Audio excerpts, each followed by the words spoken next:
All right, well, good morning, everybody. I know people, as most Sundays, will continue to trickle in, but I love to try to get us started somewhat on time. So this morning, I'm thrilled that we have Shauna Filter from Urban Ministries of Durham to share about their important work in ministry. And you know, I love teaching adult forum, and it's one of my favorite things to prepare for all the research and putting it all together. But sometimes, you know, I really think it's important to highlight different nonprofits and their work in our community for a number of reasons. I was talking with folks this morning that this work is so compassionate, this work is so loving. It reminds me of when Jesus was telling the story of the sheep and the goats, and kind of it was who was getting into heaven and who wasn't, but it really was not about life after death, but it was describing what the heart of Jesus really is about. And it wasn't about signing off on different creeds of the church or making sure you have your doctrine, all your doctrinal ducks in a row.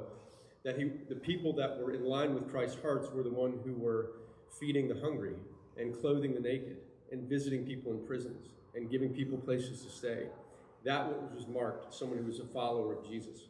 And so when we hear about these organizations, nonprofits, and ministries that are doing that work, that really are embodying the heart of Christ. And that's what I love. You know, sometimes as religious people, we can shrink it down and think that the language has to be religious around it for it to be the kingdom of God. It's just not true.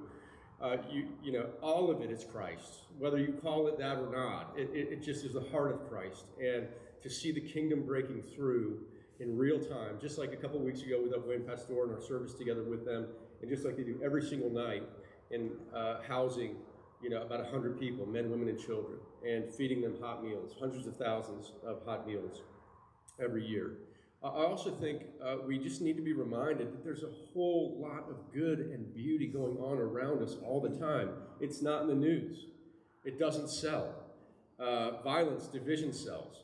And then we get so inundated with those messages, we forget that there is so much love, compassion, and beauty all around us all the time. And we just need to be reminded of that, for that gravitational pull of that beauty to take our attention instead of the darkness. So with that, Shauna, thank you so much for being here. Thank you so much for having me, y'all. Thrilled to be here. My grandmother would be very proud of me. She was an Episcopalian, so I'm sure she's smiling down right now that I'm here with y'all this morning. So I work at Urban Ministries. I work at Urban Ministries. We are one of the largest homeless shelters in Durham. You know, usually that's all I need to say and people get what we do, but we do so much that I'm glad to have the opportunity to talk to you about it. So let's see. So we were founded by St. Philip's Church, and we are actually still on their property in downtown Durham. So we are so lucky and fortunate to be on their property, and one of our buildings is actually owned by St. Philip's, and then the other one is owned by the county, the shelter building. So we have two buildings. We still always need more space. My office, you can imagine, is a mess. It's feels like your messy closet at home. But anyway, we're grateful to have the location, and we're grateful to be serving folks where they need it most. We're right across from the Department of Health and Human Services, so it's a great location so people can come over and receive our services anytime. Food, yes. So like Greg said, we serve hundreds of thousands of meals every year. I don't even know how we do it. Debbie is one of our volunteers, and she has seen it in action, and it is impressive, is it not? Like, just every morning at 8 a.m., hundreds of people line up outside of our doors waiting for us to open at 8 a.m. to serve them a hot, healthy breakfast. And you know they wouldn't be there if they didn't really need it. So it's very humbling to witness that every single day when I go to work. Shelter. So obviously we're a shelter. We approximately 100 people have warm beds in our shelter every night. Again, it's amazing work, and people wouldn't be there if they didn't really need it. It's congregate housing, so Again, it's not glamorous, but it's warm, it's safe, and it gets them off the street. A future. So we talk about that because we have an amazing workforce development department, and when folks come in for shelter, the first day that they come in for shelter, they have to meet with someone from our workforce development team to try to get them a job. So that's a requirement. The idea, our goal is for no one to be in emergency shelter for more than 30 days. We never kick anybody out, but our goal is to get them out as soon as possible into permanent safe housing.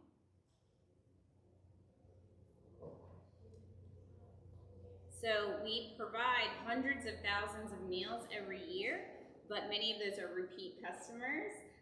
So approximately 6,000, more than 6,000 individuals are served every year. Again, we provide over 500 beds, over 500 individuals with warm beds every year.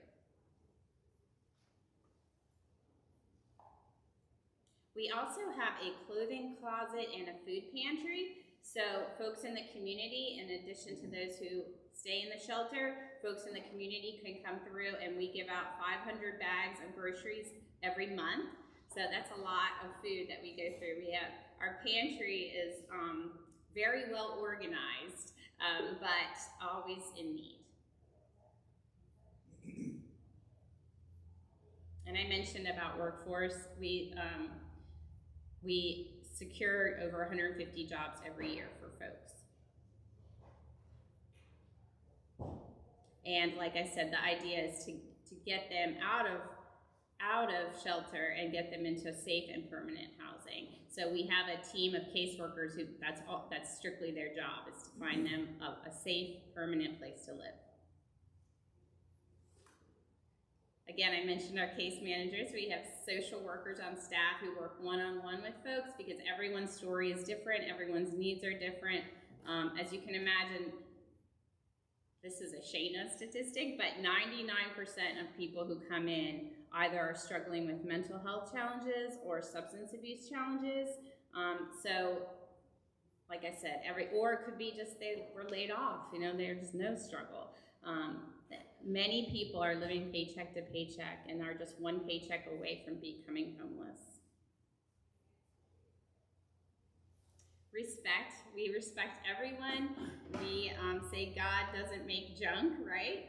So everyone who comes in, we treat them as if we would a loved one and a friend. Collaboration, because we are a small, mighty staff. I just told a few folks before that we had some layoffs even at Urban Ministries. So we are small but mighty, so we work really well together with each other on staff as well as other agencies to do referrals for other resources in community. So what we do is saving lives. When people are freezing to death and don't have a place to go, they can come to Urban Ministries and have a safe, warm bed. So I like to remind people that this isn't just providing, food or a meal, it's saving lives.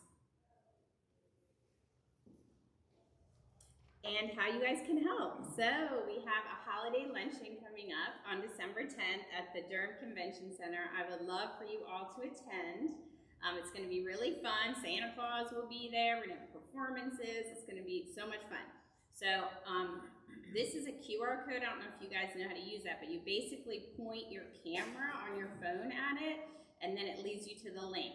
And if not, our website, I gave you all a brochure, our website's on there too. You can just go to the website, and the first thing that pops up is about the luncheon, and then you just click on it and you can register. I'd love for you all to be there. I'd love for St. Luke's, Greg, to have a table if possible. Anyway, I hope to see you all then. Oh, and in addition to that, we're going to have a silent auction at the luncheon. So there'll be lots of fun Christmas presents that you can bid on for your loved ones.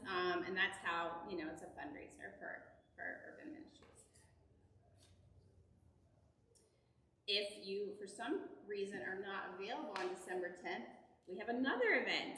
Saturday, April 25th, we have an auction gala, and we would love for you all to be there as well. That's at the Washington Duke Inn, which is the #2 rated restaurant in the state, so you don't want to miss it. It's going to be a great meal.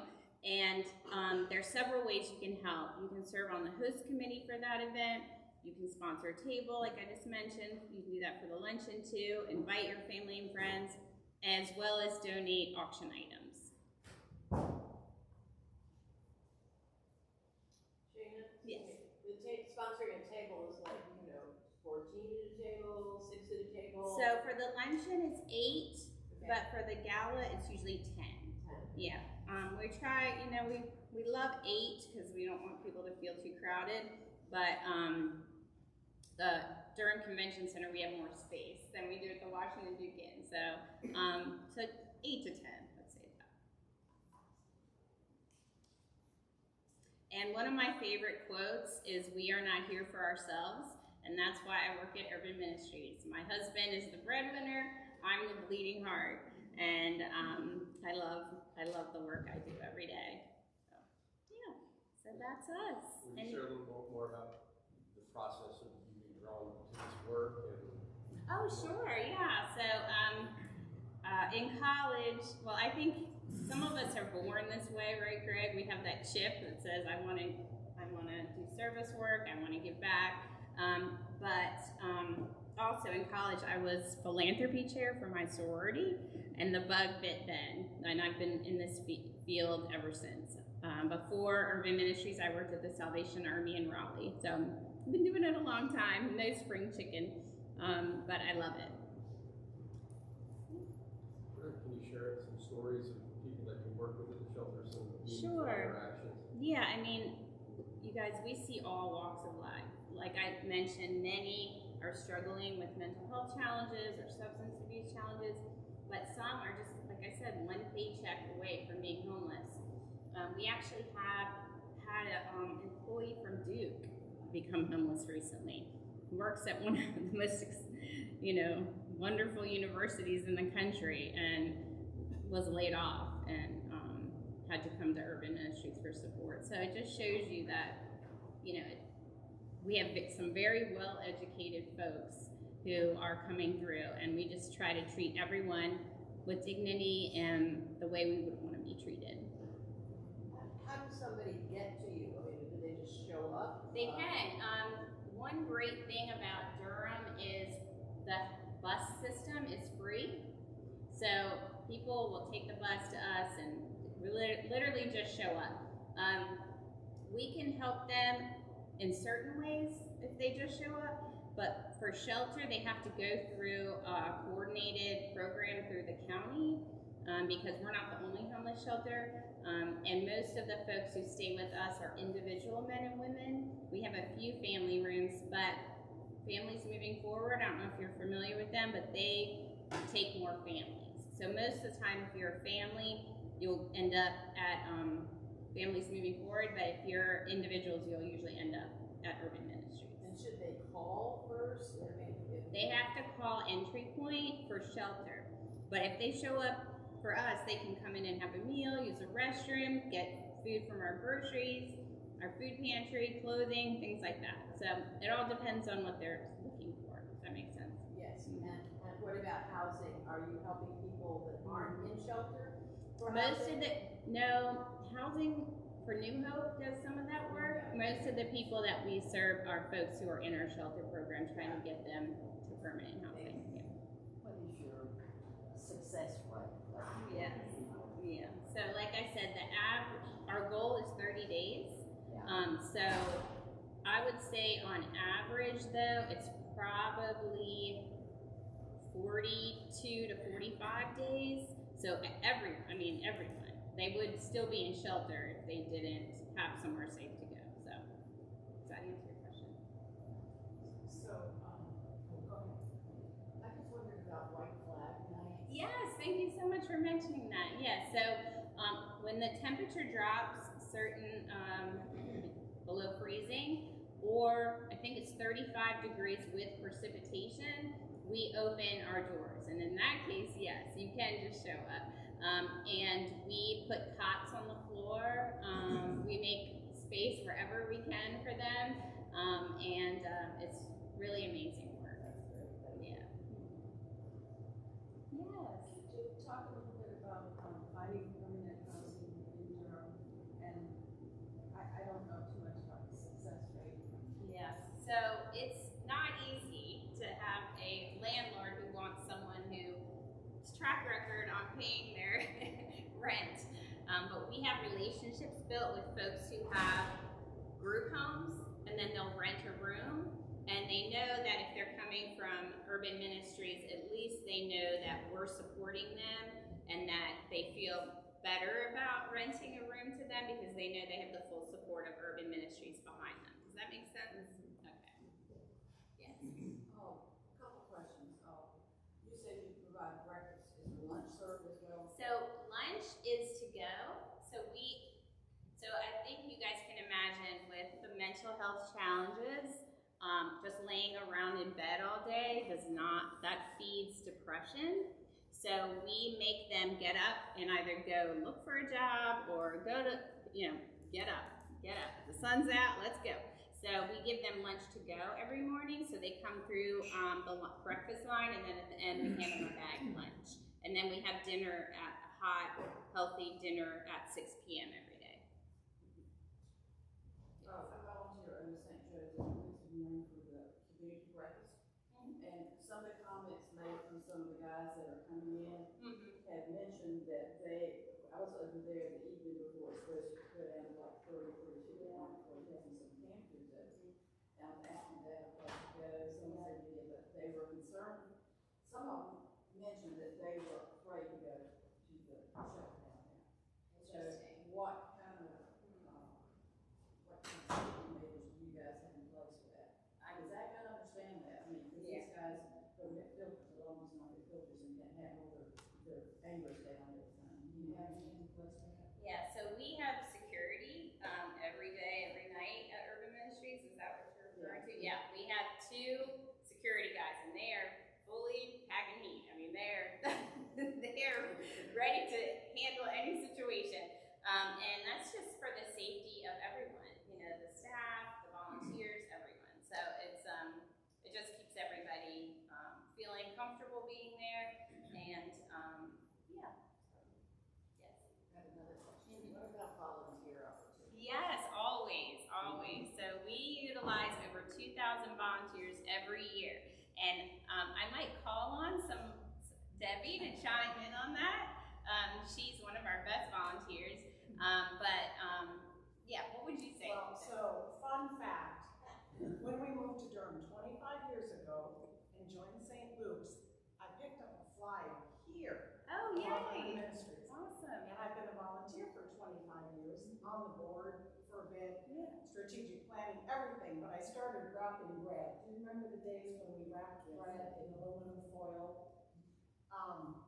Some of the clients I still recognize mental health and addiction is a hard thing. Yes. But there's so many opportunities down there to help. Yeah. Yeah, we serve meals. You can do sandwiches here. Make sandwiches here and just drop them off. You can do a canned food drive here and drop them off. I mean, there's just unlimited opportunities. I asked Debbie if she would help me in the office because we had some layoffs on our staff, so I'm short-handed, especially with these events coming up. So yeah, there's always something to do.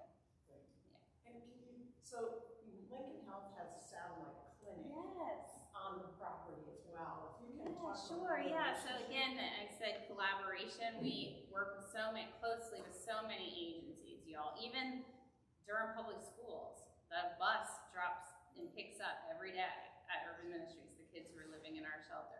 So we have really good relationships with a lot of agencies, including Lincoln Health. None of us on staff are nurses, so it's great having Lincoln Health right there in our building. Yeah, it's. Do they have a clinic every week, every day? I'm sorry? Is someone there every day? Every day, Okay. yeah. And do they also also share their behavioral health people from Lincoln? That is a great question. I don't know. I would check with Carolyn Yeah. Crowder because Okay. she is, as far as I know, she still has behavioral health at Lincoln, and Okay. they have a pretty robust counseling. That makes sense. So Dr. Nicole Helmke, she works at Lincoln Health right there, and I'm sure works with her. I'd raise the question and ask and see. Yeah. They could possibly spare somebody once or twice a week anyway. Yeah, I wouldn't be surprised if Nicole's already, in collaboration with her. And also Alliance Behavioral Health, we have a great relationship with them too. They even email me in development and marketing. So, yeah.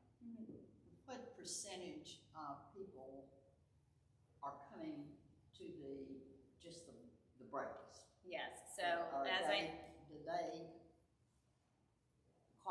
are they the same type of person that is also? Yes, so over 300 people come every morning for breakfast, and shelter holds about 100 people. So there's 200 who live in community who are coming just for breakfast.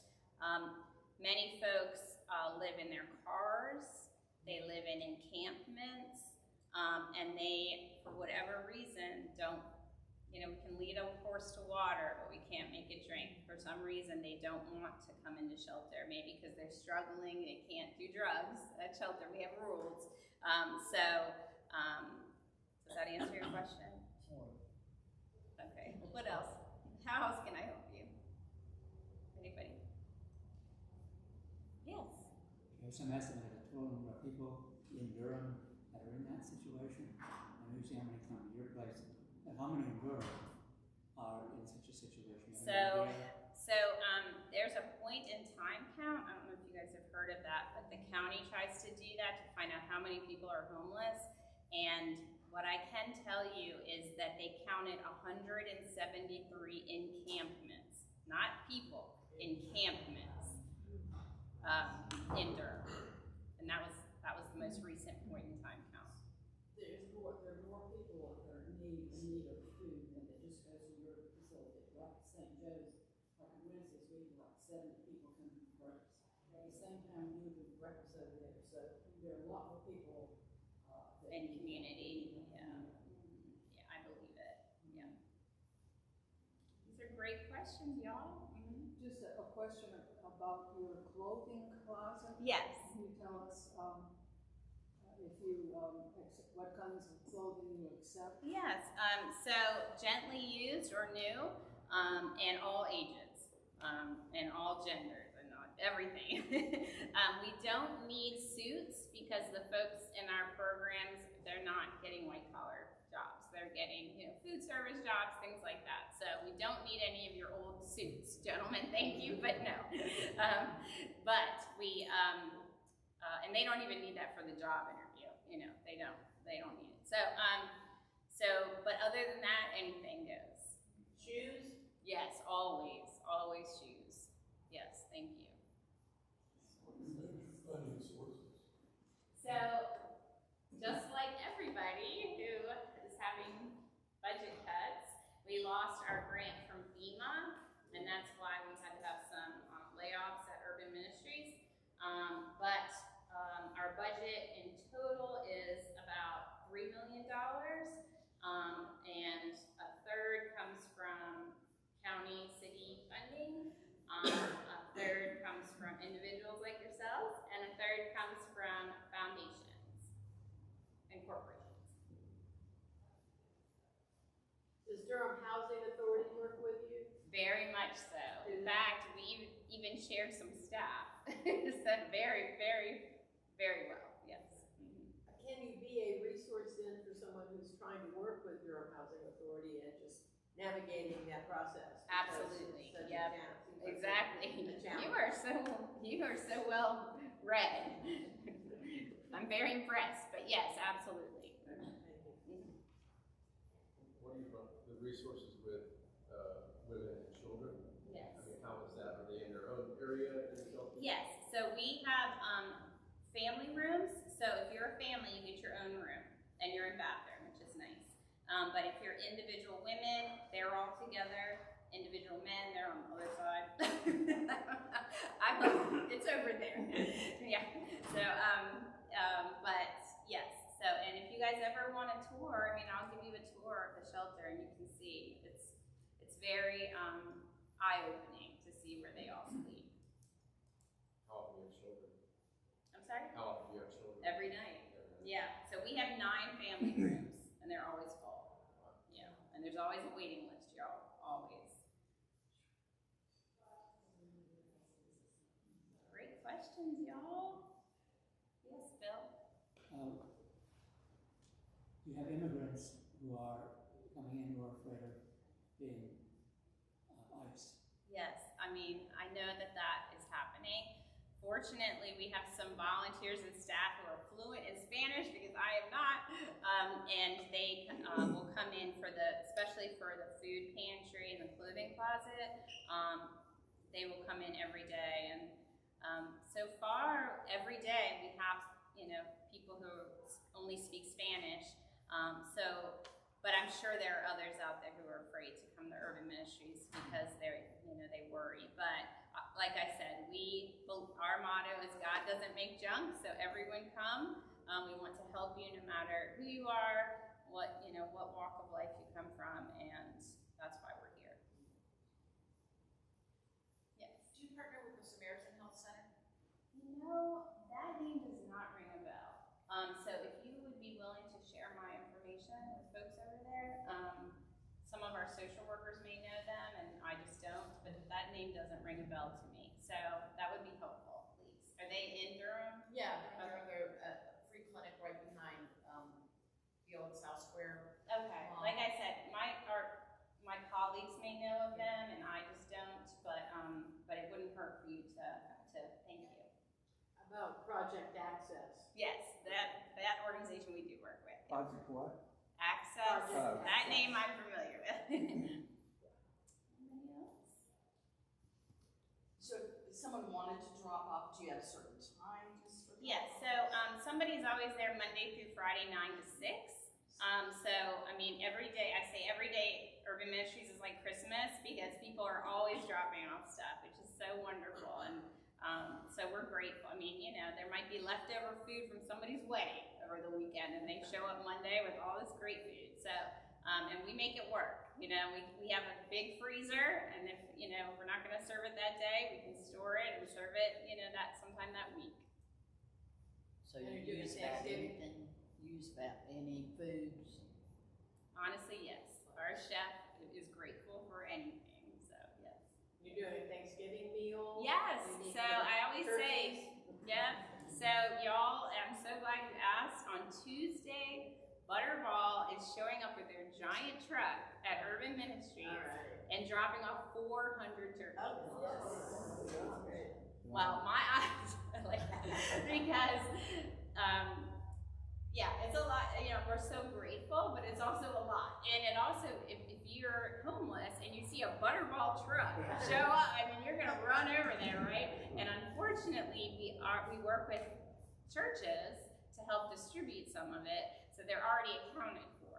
So we can't, Anyway, so it's quite a scene and quite an undertaking, and by 11 a.m. it's all done. But they usually show up at 6 a.m. on Tuesday, because driving that big truck through downtown Durham, they're trying to make the turns and they don't know where they're going, and so it's quite a scene, but it's wonderful, wonderful problem to have. Yes. I was a member of St. Philip's when that started. Oh, wonderful. And your name? Martha Pritchett. Martha. Thank you, Martha. And I know some of my neighbors in Duke Forest at that time were so involved with Yes. midwives. Yeah, they come on a bus, and they volunteer and serve meals and make sandwiches and anything they can do to help. So we're so grateful for that support. So yes, thank you. Your volunteer coordinator must be crazy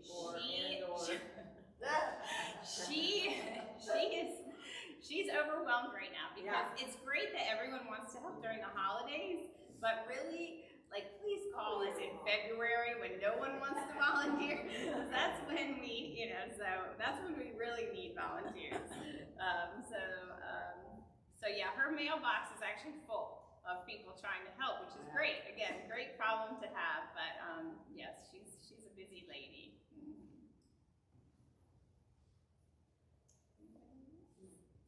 Yes. I don't know how to articulate this, but it's great that you're helping them find jobs.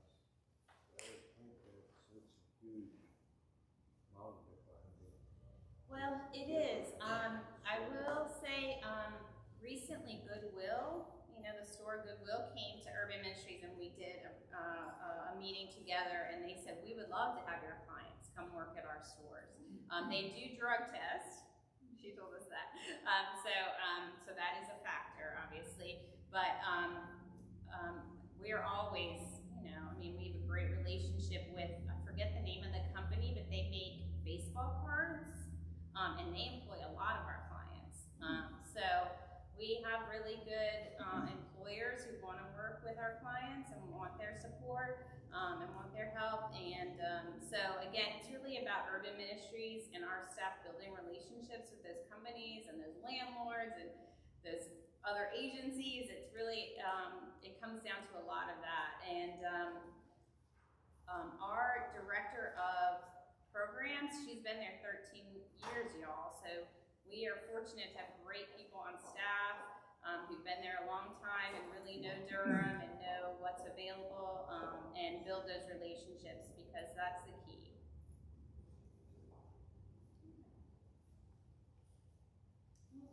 Yes? How are you gonna roast 200 turkeys? I'm sorry? How are you gonna roast? I know, right? So, like I said, we actually don't have space for 400 turkeys. So like I said, we give them to some churches and other organizations, and they distribute them. So we have a whole list of how many turkeys are going to whom and what agency, and we keep about 100 and we do a Thanksgiving meal, and we do on Christmas Day too. So turkeys. Right? Yes, Ann. You may want to just speak to some of them. You spoke about Butterball being so benevolent, but there's also a chance for giving at the auction. Yes, absolutely. You have some incredible items. Oh, yay. Thank you, Ann. I worked hard on that. Yeah, we had Taylor Swift autographed guitar for auction.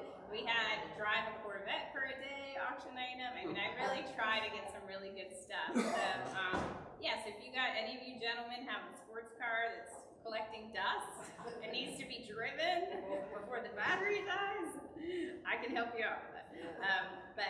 We have some very generous folks who work with us and are willing to give silent auction items. Obviously, financial support is what we need the most. We can turn your $20 into a lot of meals for people. Yeah, we can make $20 go really, really far. So your financial support is crucial too. And we can't pay the light bill with canned goods. Anybody else? Well, thank you all. This is so much fun. Sure. And if anybody else wants a business card or brochure, I'll just leave them here. Perfect. Is that okay? Yep, that's great. Great. Thank you so much. And one of the things I love, again, about highlighting different nonprofits, when you look at the world, there's so much suffering, so many different places where people are struggling. And, for me, sometimes you can just get overwhelmed because you want to help, or drawn to help in so many ways, whether it's one ministry I know of that there was this kid in a lower income neighborhood, these kids whose parents, single parents usually, were working 3 jobs, so the kids would get home from school. The neighborhood's rough, and they're just out on the street waiting for mom to get home. And so they started a tutoring ministry where they would give them, a good snack and supervision and activity and tutoring. And that was just a group of people that just got together and they spent some time discerning, where is my heart uniquely pulled? There's so many. We know St. Luke's macro call is caring for the immigrant community. Again, we don't have to do a lot of discerning the tea leaves on that between IBP and LEAP. God brought them to our campus. And I really think that's a beautiful mission for St. Luke's, but then individually, like Debbie with Urban Ministries and others, I think it's a helpful thing to spend some time kind of doing some inward reflection of where do you find your heart drawn? Where do you feel that pull? And then taking that risk of, well, you know what, I'm just going to go through my closet on Saturday and take out these clothes that I haven't worn in a year, or these shoes, and you just begin to put your toe in the water and see. And lo and behold, you might end up becoming the director, or drawn to something that it becomes something larger. But I think there's a part that I love this because it exposes us to not only the information about the people and their struggles, but means of really engaging it in an impactful way. So thank you. I mean, the work, it's just developed over all this time to do something so profound and meaningful that, again, to me, I think is just living out the heart of Christ and our call to love our neighbors. Next Sunday for Adult Forum, Bishop Ann and I are going to do a preview, a long preview, because it's going to be the whole adult forum. But in January, Bishop Ann and I are going to do 3 weeks, both on a class of kind of understanding the history, the development, the theology of the Episcopal Church. It's for confirmation or reaffirmation of your faith. If you've already been confirmed, it's Bishop Ann and I co-teaching that. I think it's nice to get different angles and perspectives. But we're going to do 3 weeks in January. But as a preview for that class, Bishop Ann and I are going to teach. I want to get kind of into the interesting and messy history of the Anglican Church, how it started, why we are the way we are all these years later, and then all the way trickling down historically to the Episcopal Church, which, just as you probably know, why we're not called Anglican churches and we're called Episcopal churches. It was during the Revolutionary War, and the Book of Common Prayer required for ordination of new priests that they swear loyalty to King George. Well, no American would do that. So there were no priests in America, and no English bishops would ordain any new priests. So we had Samuel Seabury, who happened to, the Scottish Anglican Church was in conflict with the English Anglican Church. So 3 Scottish bishops consecrated Samuel Seabury as the first American bishop, and he came back and just started ordaining. And the Episcopal Church was born, and we amended the BCP with no loyalty pledge to King George. And that's just a little glimpse of kind of the complex history of how we got to where we are. Jan? We appreciate your nerdiness. I'm such a nerd, y'all. Just don't, I mean, that's just 1/100th of what I got about Samuel Seabury. So, yeah, if you come to my classes, you know I'm a complete nerd. Again, thank you so much for being here, and please feel free. We have a little bit of time. Can you hang out for a few minutes? Oh, I saw a link. We're going to try to show you also the video. For 10 years. Can you all hear that at all? Yeah. Good idea. We can't see it though. I ain't got a place to live. I'll stay in the street. No, people give up. I made you want to cry. Go ahead, it's okay. I did feel like my life was over. I didn't want to tell anybody what was happening. And it wasn't even like I did anything wrong. For 10 years, I worked. I didn't have anywhere to stay, but there was always someone willing to let me sleep on their floor or on their couch. I hit a bottom, and I had to do something.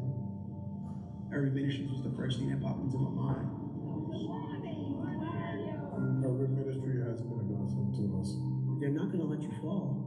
As long as you're holding on, they're going to hold on with you.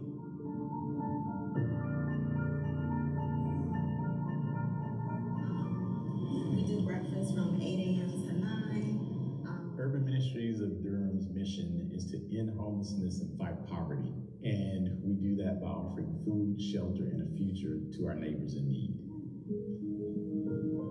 We are the community's largest public emergency shelter. Each night, we shelter approximately 100 plus individuals, to include single men, women, and also families. Folks are able to come in, sleep while they're here. They're able to get support from the case manager that'll sit down with them, get them connected to resources. We also try to refer them to other agencies in the community that can work with them much longer term and provide ongoing support for after they leave. Urban Ministries, they were always there for any and everything. When I was here, I mean, it was very stressful, very emotional time, you know. And when I needed to talk, if I was feeling very flustered, which happened a lot, it was always someone there. Urban Ministries was just the first step. They put me with one of their partners, Housing for New Hope, and they were able to get an apartment. I'm actually looking to move. I've been there for 5 years. Going through the motions and cycles of jobs. I thought about Urban Ministries again, you know? So I came right on back as an employee.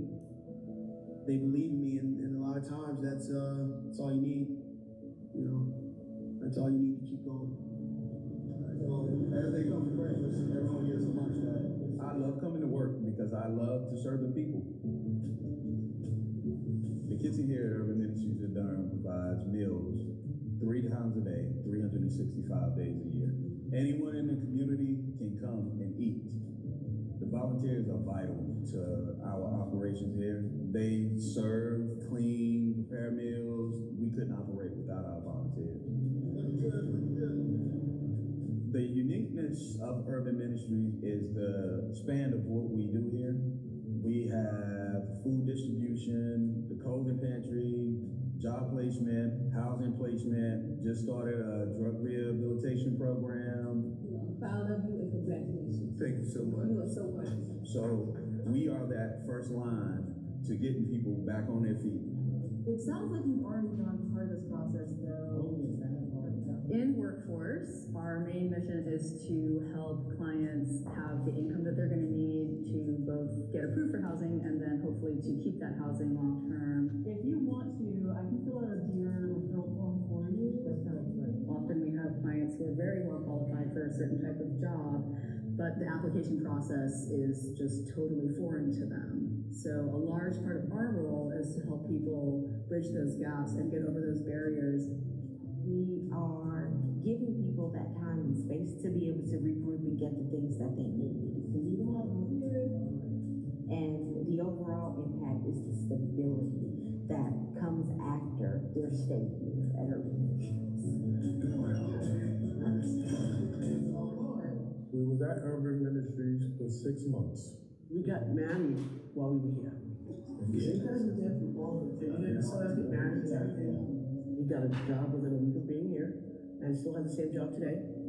Urban Ministries got us into a house in a room. We've been at that place for 6 years. Right now, 6 years later, through Urban Ministries, we're about to get our apartment. Was it?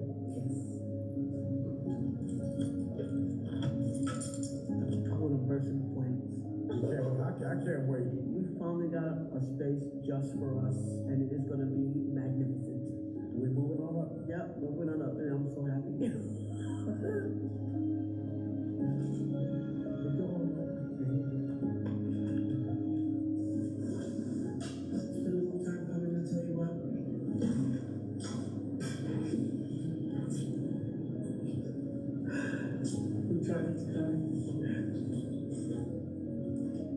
Urban Ministries has played a big part in my future because if it weren't for them being here, I don't know where I'd be.